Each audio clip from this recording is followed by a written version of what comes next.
In our village, they say a woman who is silent is either broken or she is building something.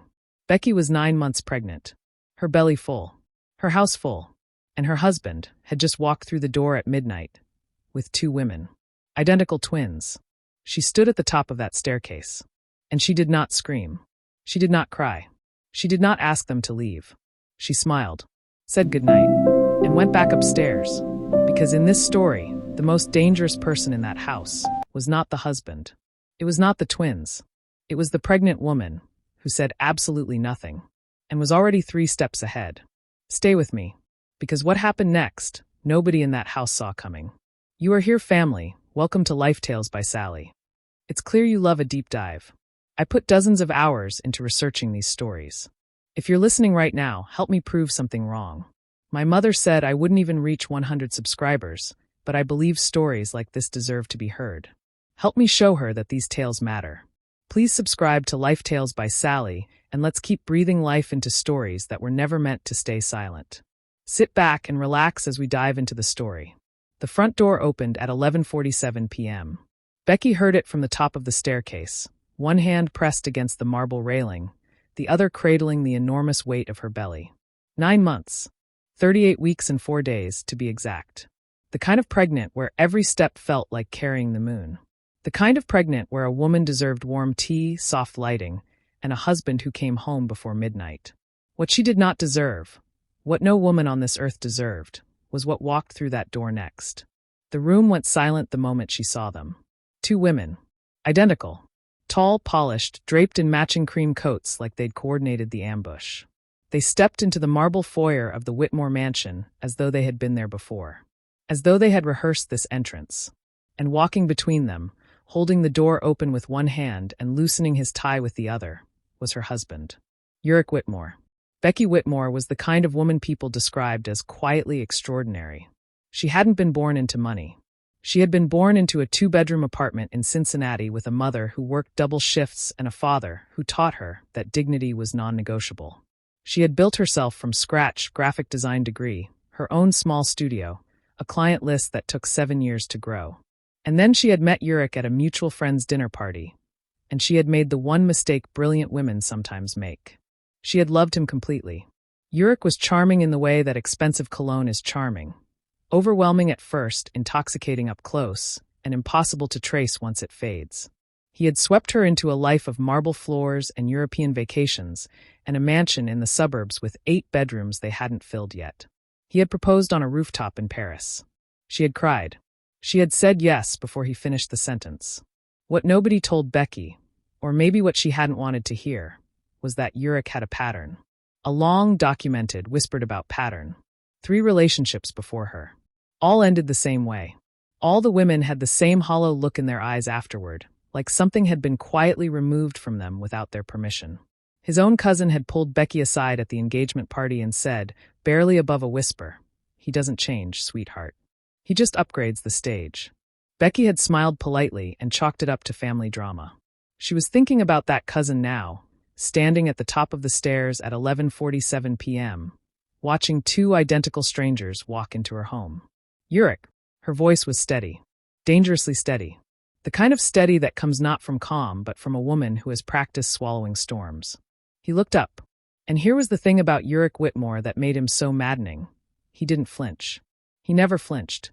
He had the audacity of a man who had never once in his adult life been held accountable for anything. "Becky, hey." He said it like she was a neighbor he'd run into at the mailbox. Casual. Unbothered. Criminally unbothered. "You're still up. Still up. Still up." As though she were a lamp he'd forgotten to switch off. "Who are they?" she asked. The 2 women looked up at her in perfect unison. That was the first thing that unsettled her. Not just their identical faces, their identical posture, their identical careful smiles. It was the synchronization. Like they operated on one frequency. Like they had been wound from the same clock. The one on the left spoke first. "I'm Serena." She had a voice like expensive velvet. "And this is my sister Sandra. Uric invited us to stay for the weekend. We're old friends." Old friends. Becky's hand tightened on the railing. She was 9 months pregnant. Her ankles were swollen. Her back had been aching for 6 days straight. She had spent the last 3 evenings alone in this 8-bedroom mansion eating reheated pasta and watching home renovation shows because her husband had been coming home late for 3 weeks running. Always with an explanation she couldn't quite grip. Work dinners, client meetings, a golf weekend that somehow produced no photographs. And now here were 2 immaculately dressed, suspiciously synchronized women standing in her marble foyer at nearly midnight. Old friends. She came down the stairs slowly, each step deliberate. Yurik watched her descend with the expression of a man calculating distance, measuring how much trouble he was actually in. And for one moment, just one, Becky saw something flicker behind his eyes. Not guilt. Not quite. Something colder. Something that looked almost like irritation that she was still awake. That flicker told her everything she needed to know. But she was 9 months pregnant, standing in her own home, and the baby was pressing against her ribcage like it too wanted answers.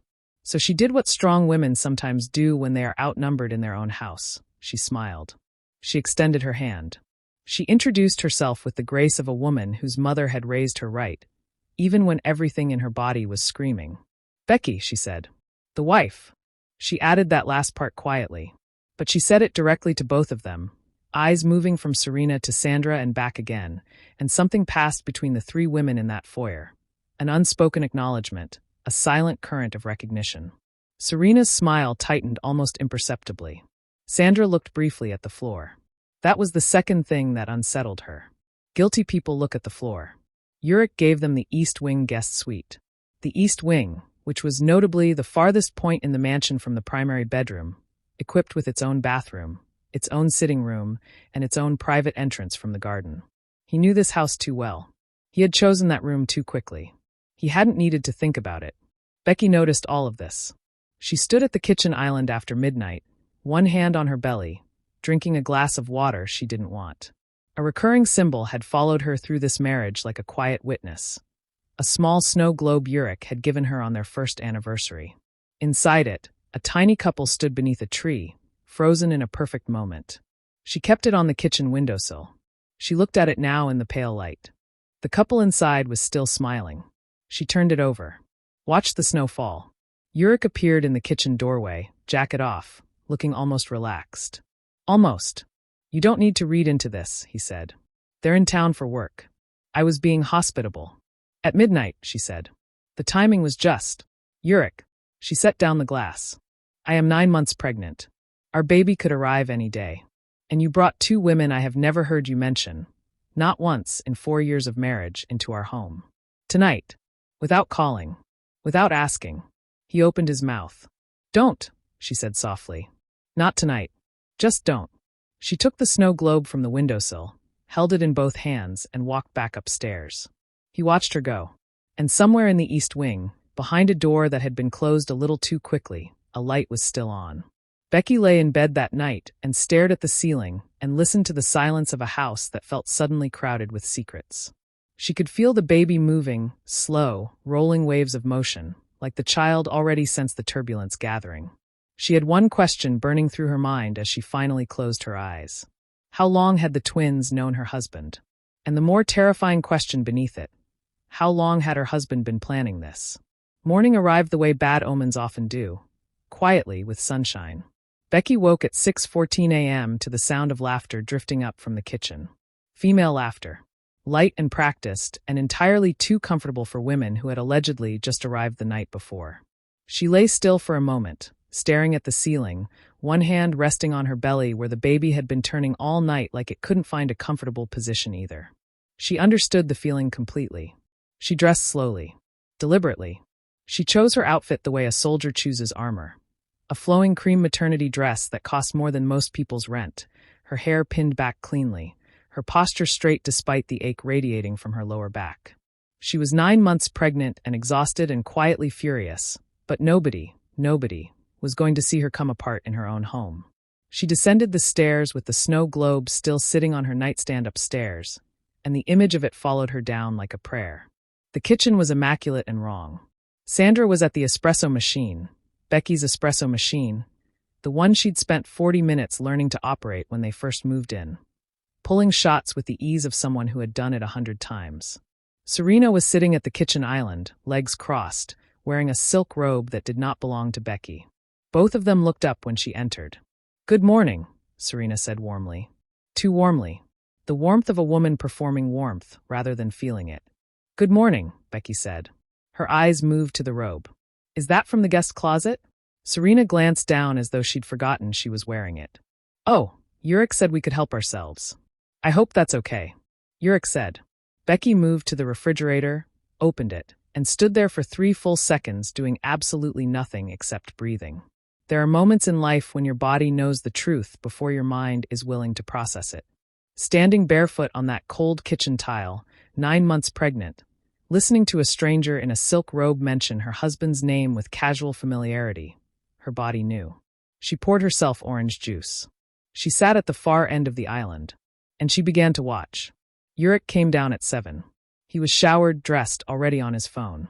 He greeted the twins first, a warm, shoulder-touching, laughing kind of greeting, and then turned to Becky with a kiss on the cheek so performative it almost made a sound effect. "Sleep okay?" he asked. "Wonderfully," she said. He didn't catch the edge in it. He never did. That was the thing about chronic liars.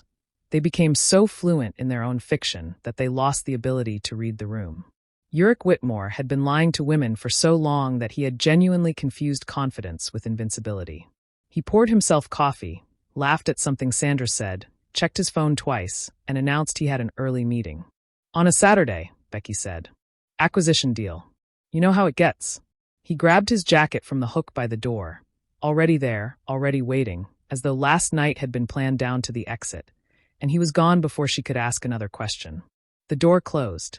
The 3 women sat in silence. This was the moment Becky expected tension. Awkwardness.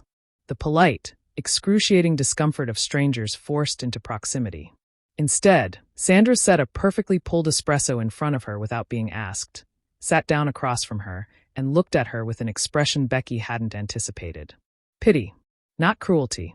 Not smugness. Not the victorious look of a woman who knows she holds the upper hand. It was something softer and more devastating than any of those things. "Pity. You take it black, right?" Sandra said quietly. Becky stared at her. "How did you know that?" Sandra opened her mouth, closed it, looked at her sister. Serena was suddenly very interested in the marble countertop. And there it was, the first almost reveal. The first crack in the performance. Becky filed it away behind her eyes and said nothing, lifting the espresso to her lips and drinking it slowly, letting the silence stretch until it had weight. How did a woman who had allegedly never met her know how she took her coffee? The day unfolded in strange, revealing layers. The twins were not careless. They were careful in the particular way people are careful when they are hiding something significant. They said the right things. They complimented the house with just the right amount of admiration. They asked about the baby with what appeared to be genuine warmth. Serena asked the due date, and when Becky said any day now, something moved across her face, quickly, like a cloud crossing the sun, that looked almost like guilt. Almost. Becky offered to show them the garden. She did it not out of hospitality but strategy. She had learned long ago that people reveal themselves when they are moving. Something about walking loosens the tongue. Her mother had told her that. You want the truth from someone? Take them for a walk. The garden was spectacular in the morning light. Roses Becky had planted herself lined the south wall. A stone fountain sat in the center, water murmuring steadily. She had built this garden in her first trimester, on her hands and knees in the dirt, growing things while something else grew inside her. Sandra stopped at the rose wall and touched one of the blooms with something that looked like recognition. "These are beautiful," she said. "Yurik mentioned you loved gardening." There it was again. Yurik mentioned. "He talks about me?" Becky asked pleasantly. "Of course," Serena said quickly. Too quickly, covering her sister's slip with professional speed.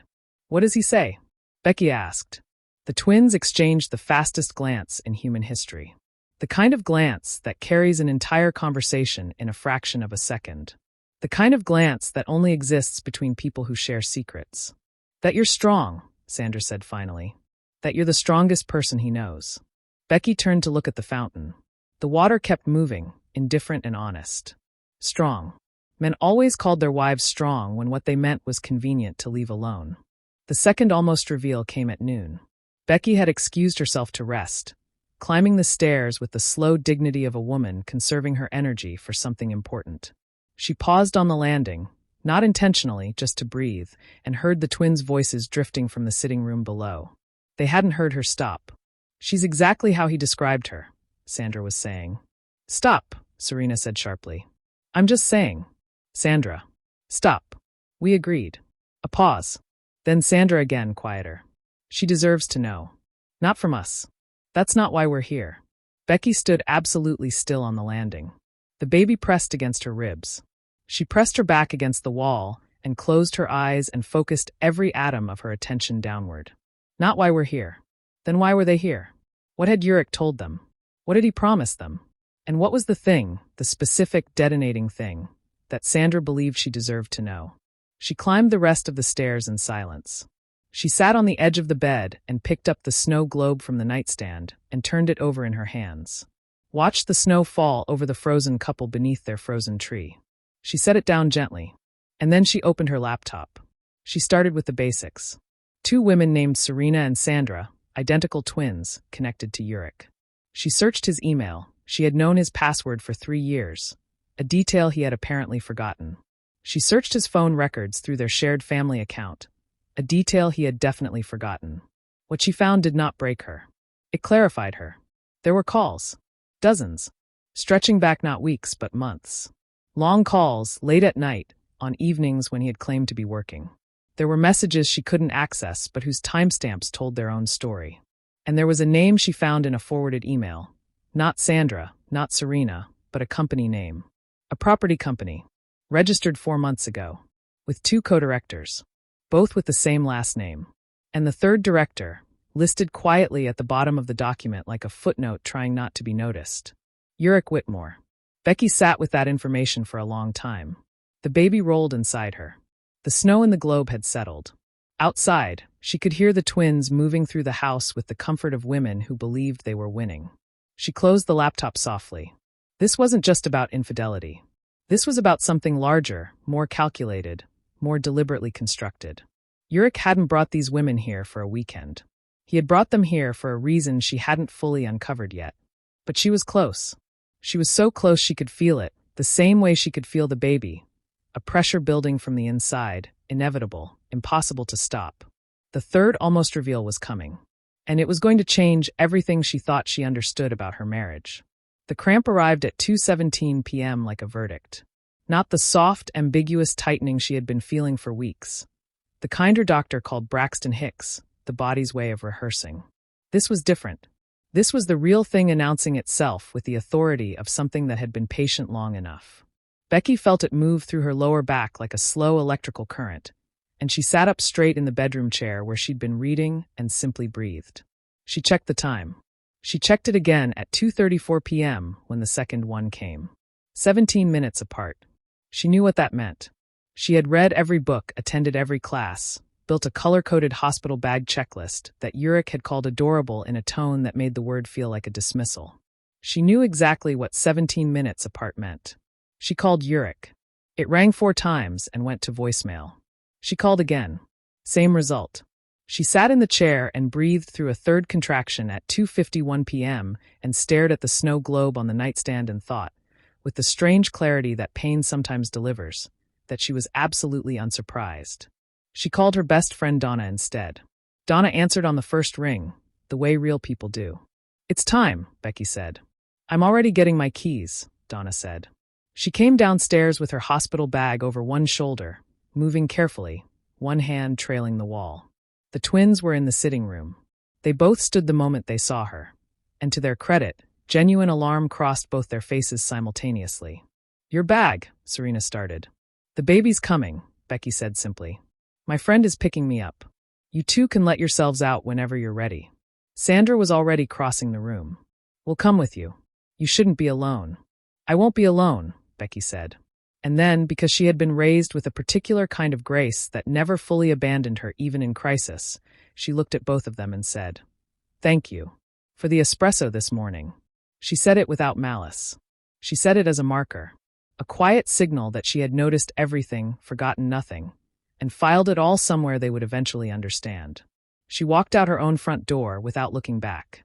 Donna arrived in 8 minutes, which was either a miracle of timing or a testament to how well she knew Becky's needs. She was a round, fierce woman with natural hair and an energy that filled whatever room she entered. She took one look at Becky lowering herself into the passenger seat and said, "Where is he?" "Voicemail," Becky said.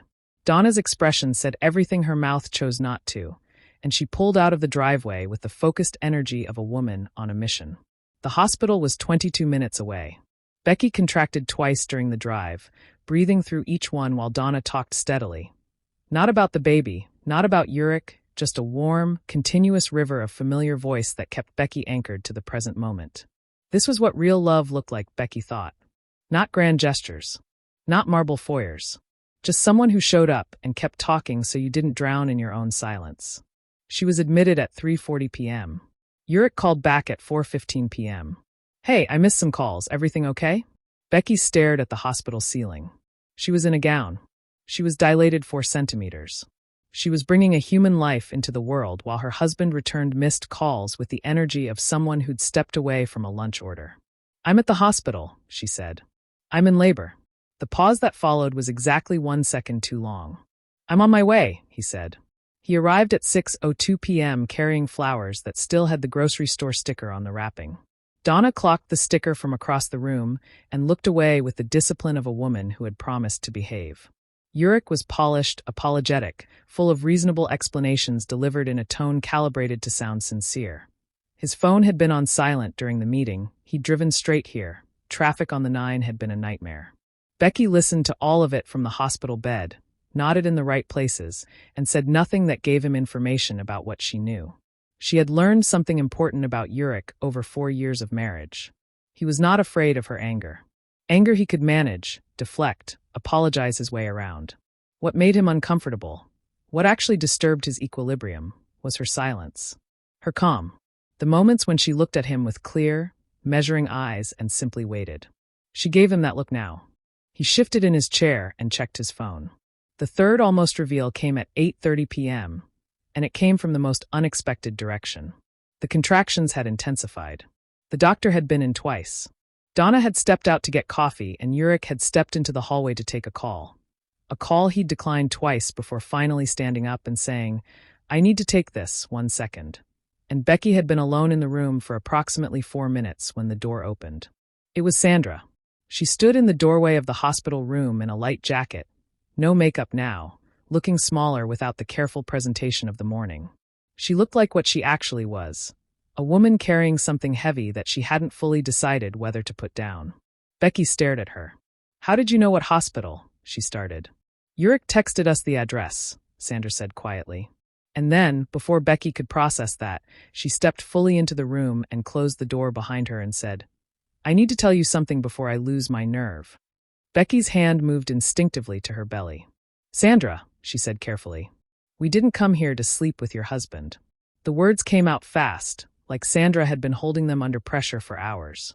"I know how it looks. I know exactly how it looks, and I'm sorry for that. But that's not the whole story." "Then tell me the whole story," Becky said. Sandra opened her mouth. The door handle turned.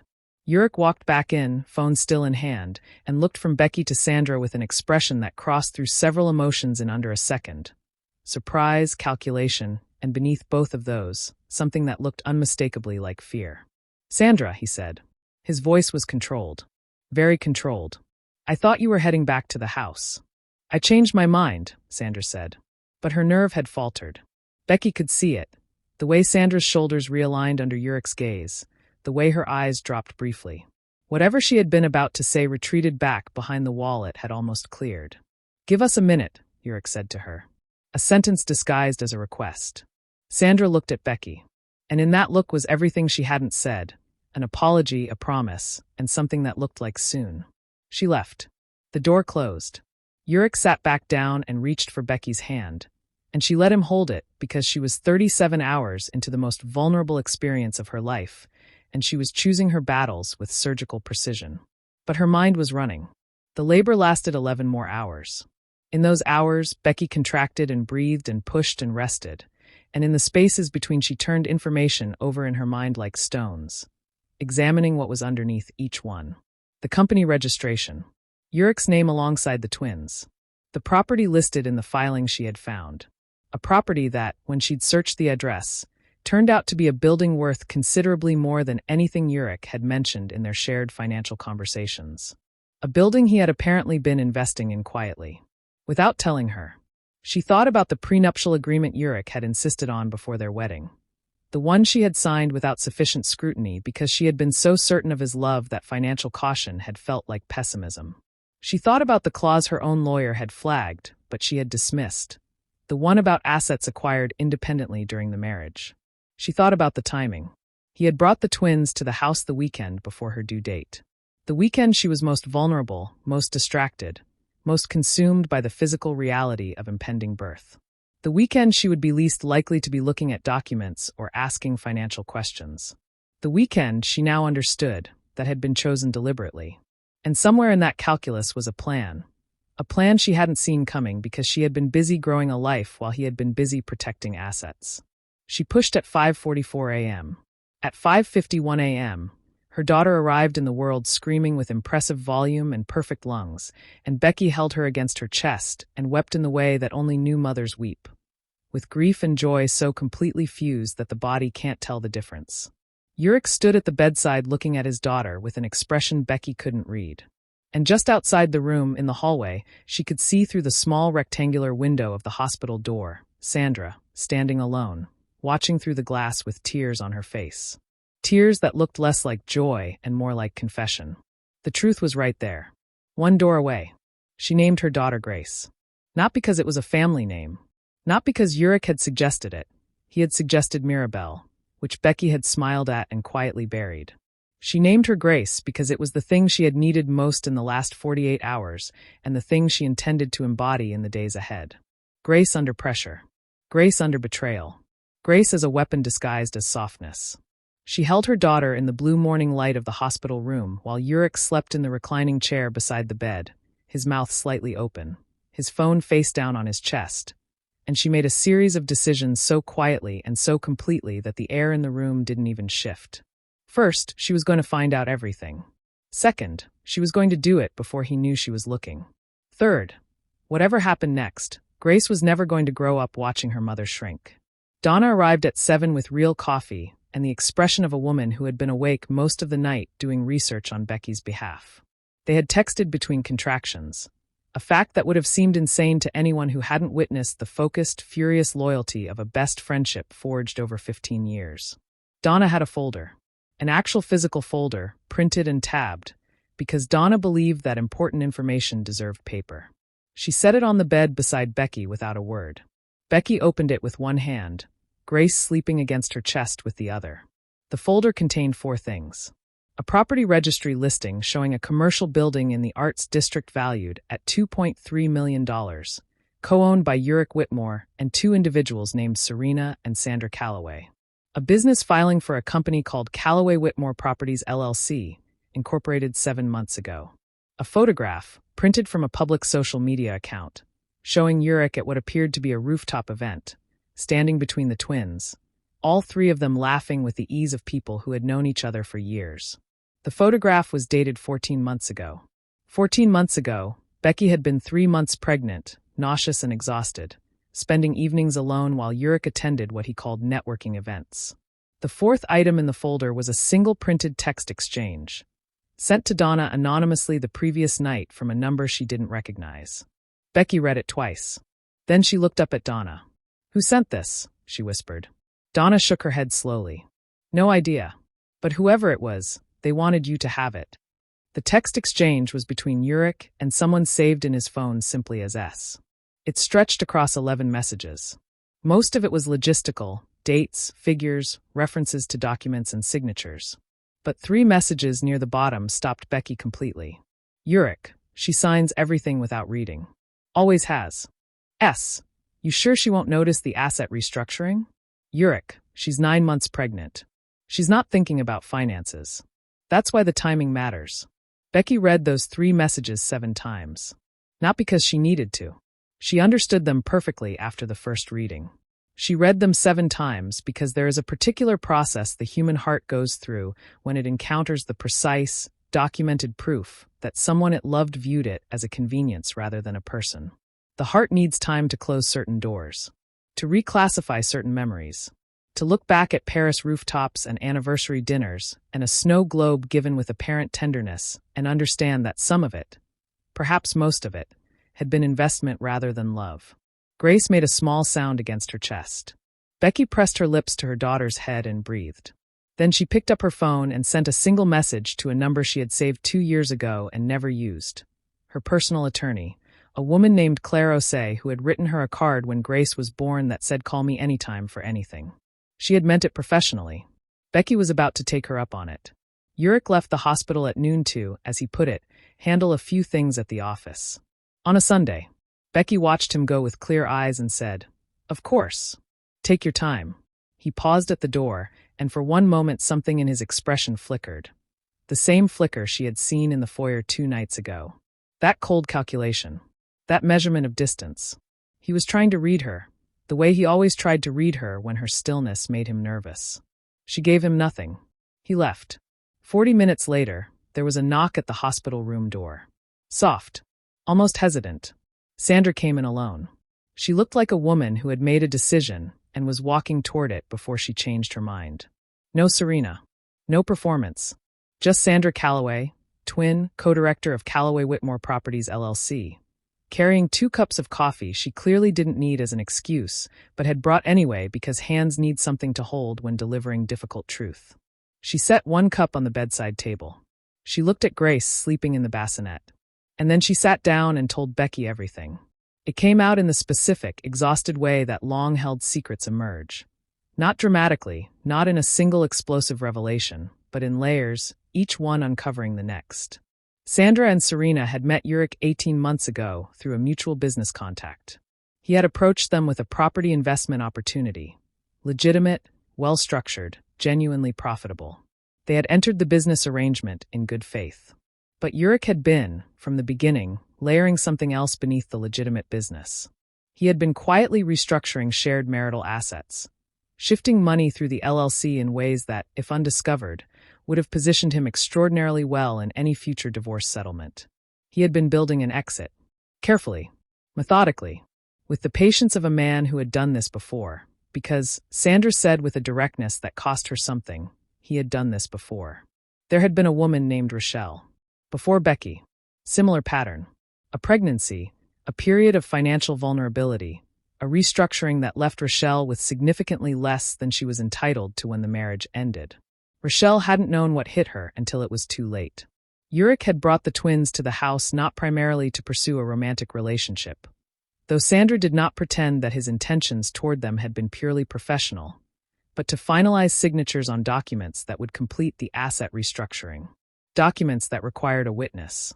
Documents he had planned to present to Becky in a moment of distraction, hoping she would sign without reading, the way he had told Sandra she always did. She signs everything without reading. Always has. Sandra had been willing, initially, to play her role. The money was real. The opportunity was real.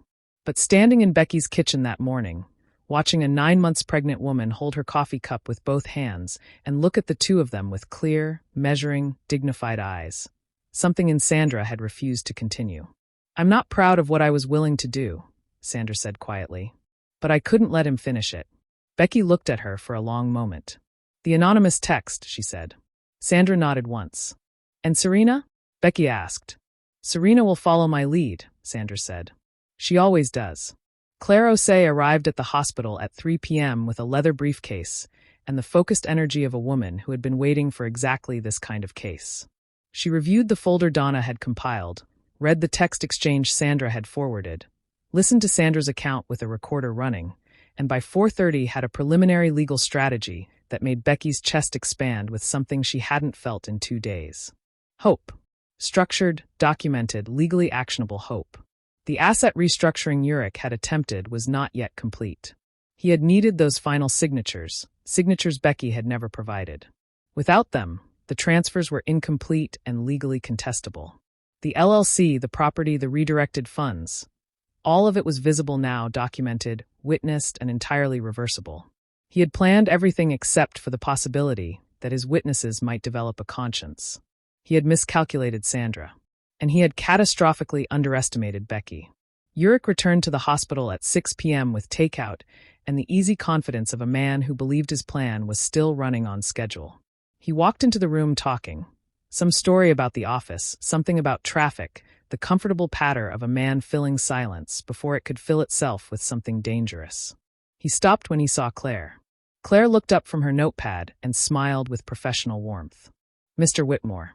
I'm Claire Osei. I represent your wife. Please sit down." The takeout bag crinkled as his grip tightened around it. Becky was sitting up in the hospital bed, Grace in her arms, the snow globe on the bedside table. She had asked Donna to bring it from home, and Donna had understood without being told why. She wanted it there. She wanted the symbol present for the ending of the story it had silently witnessed. She looked at her husband with eyes that held no anger anymore. Anger had burned off somewhere around 3 a.m. when she had held her daughter for the first time and understood with absolute clarity what she was fighting for. "I know about the LLC," she said calmly. "I know about the asset restructuring. I know about Rochelle. And I know about the documents you needed me to sign." The room was very quiet. "I didn't sign them," she added. "I never sign anything without reading it. I just let you believe I didn't." Yurik set the takeout on the table. He looked at Claire. He looked at the door. He looked, finally, at the snow globe. And something in his expression cracked open just slightly at the sight of it, as though even he understood the symmetry of its presence. Becky reached over and picked it up. Turned it over once. Watched the snow fall over the frozen couple beneath their frozen tree. Then she set it face down and left it that way. "Donna is going to take Grace and me home tomorrow," she said. "Claire will be in touch about next steps. You should probably call your own attorney tonight." He opened his mouth. "Yurik." Her voice was so quiet it was almost gentle. "It's over. The divorce took 8 months. It was not easy and it was not clean, because nothing built on deception dismantles neatly. But Claire was exceptional, and the documentation was thorough, and Sandra and Serena both provided testimony that proved decisive. The LLC was dissolved. The property transfer was reversed. The assets were equitably divided, plus a settlement that accounted for the deliberate financial deception, which the judge did not look kindly upon. Becky kept the house. She replanted the garden in spring with Grace in a carrier against her chest, both of them in the sunshine, and she pulled the old roses out by the roots and planted something new, dahlias, bold and complicated and deeply, unapologetically alive. The snow globe she gave to Grace eventually, not as a symbol of the marriage, but repurposed the way strong women repurpose broken things. She told her daughter that sometimes the most beautiful thing you can do with a painful object is decide what it means from now on. Sandra sent flowers when the divorce was finalized. No note, just flowers. Becky put them in the kitchen window where the snow globe used to sit. They were, she thought, an improvement. A woman who knows her worth doesn't negotiate it, she demonstrates it. Becky did not survive her story by being rescued. She survived it by staying awake, staying clear, and refusing to let someone else's deception define the size of her life. Whatever you are walking through right now, whatever mansion of lies you have found yourself inside, know this: the truth always needs a witness. Sometimes that witness is a stranger with a conscience. Sometimes it is your own reflection. Either way, you are not as alone as they want you to believe. And you are never, ever as powerless as they planned. If you enjoyed this story, don't forget to like, subscribe, share it with your friends, and tell us what you learned in the comments below. See you in the next one.